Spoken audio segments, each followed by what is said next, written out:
All right, let's dive in. We're about to enter a world that is, well, it's dark, it's addictive, and it is definitely not your typical romance. This is the story of two incredibly broken people who are just on a collision course with each other. And that story? It's called the Maddest Obsession. You know, the whole story really kicks off with this one line. It's so provocative. But here's the thing. The addiction we're talking about, it isn't drugs, it isn't alcohol.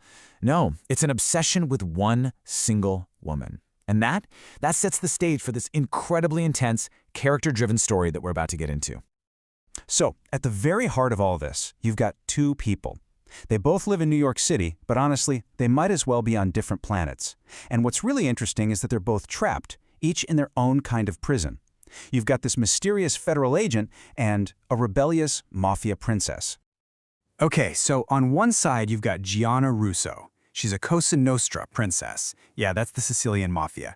And she is living in this, gilded cage. It's all luxury, parties, and just suffocating expectations. Then, on the complete other side of the spectrum, you've got Christian Allister. He's a federal agent, and his world is nothing but rigid control, absolute precision, and secrets. So many secrets. It's like one is pure chaos and the other is just solid ice.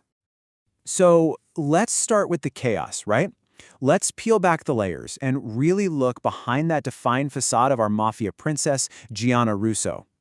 I mean, to anyone looking in from the outside, Gianna has everything. She's young, she's gorgeous, she's just dripping in luxury. But the reality?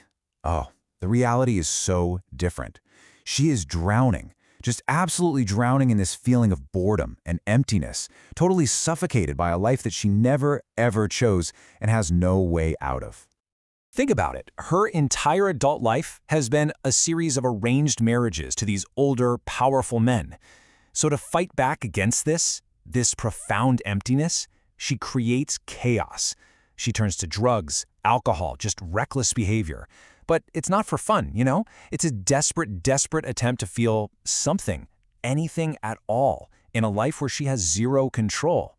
And this really gets to the core of what's happening inside her head. So what's going on beneath that rebellious shell? It's this incredibly harsh internal monologue. These words, this is the fuel for her self-destruction. It's this deep, deep self-loathing that has literally been drilled into her for years. Okay, so now let's pivot. Let's talk about the man who comes crashing into her world. The cold, the calculating, and the oh-so-obsessive Christian Allister. Christian is, well, he's the absolute picture of control. I mean, everything about him screams precision. From his perfectly tailored suits right down to his icy cold stare. To him, the world, and pretty much everyone in it, is just a big chess game.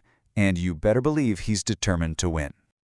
But here's the thing. This rigid control, it's not just a personality quirk.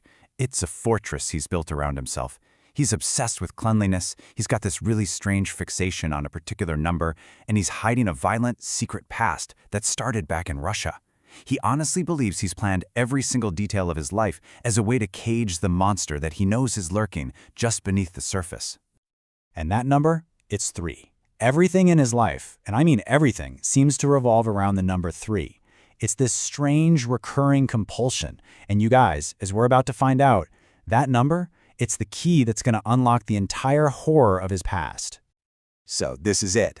This is where their worlds just smash into each other. A federal agent and a mafia wife. And boom!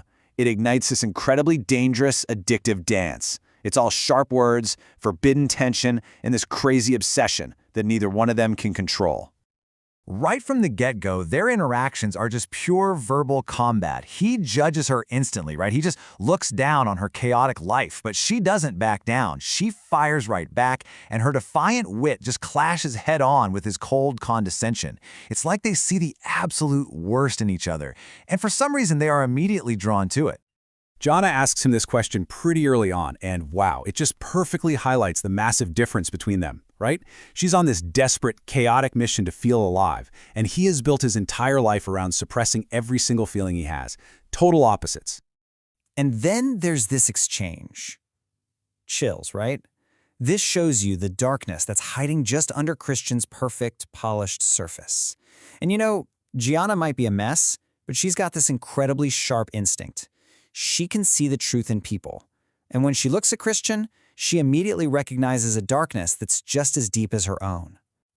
So here's the thing. If you really want to understand their insane connection, you have to understand the why behind how they act. And that why? It's buried deep in the horrifying secrets of their pasts. So when it comes to Christian, the question is pretty simple. What could possibly turn a person into this cold, obsessive, calculating man? What created the monster that he's working so hard to keep locked away? Well, the answer starts with a sound, a simple, chilling sound. 3 knocks. It's a sound that just echoes in his mind constantly. And this is where it all clicks into place. His obsession with the number 3. His rigid, desperate need for control. None of it is random. It is tied directly to a profound trauma from the men who abused him as a child. So what's the brutal reality of his childhood? Get this. Starting when he was just 5 years old, his own mother sold him to her clients. At 14, he gets sent to a Russian prison for 5 years. And he eventually just stands by and watches his mother die.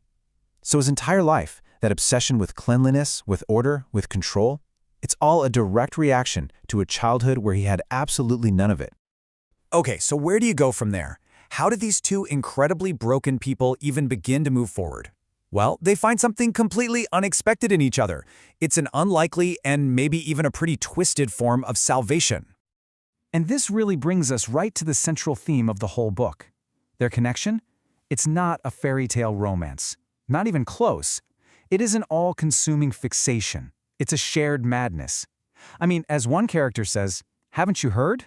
Love is an obsession. And in this really fascinating twist, their opposing natures, the very thing that caused all the conflict at the beginning, they become the very things that start to heal each other. It's wild. His rigid control, it becomes her anchor in the middle of her chaos. And her fire, that relentless need to feel something, it actually starts to melt the walls of ice he's built around his heart. So we're going to end on this incredibly powerful, and let's be honest, morally gray declaration from Christian himself. He doesn't believe he found his destiny. No, he believes he stole it. He took it by force. And it just leaves you wondering, What is the true nature of their story? Is it really about love, or is it about fate? Or maybe, is it just about two people who clawed their way out of hell and then simply refused to let go of each other?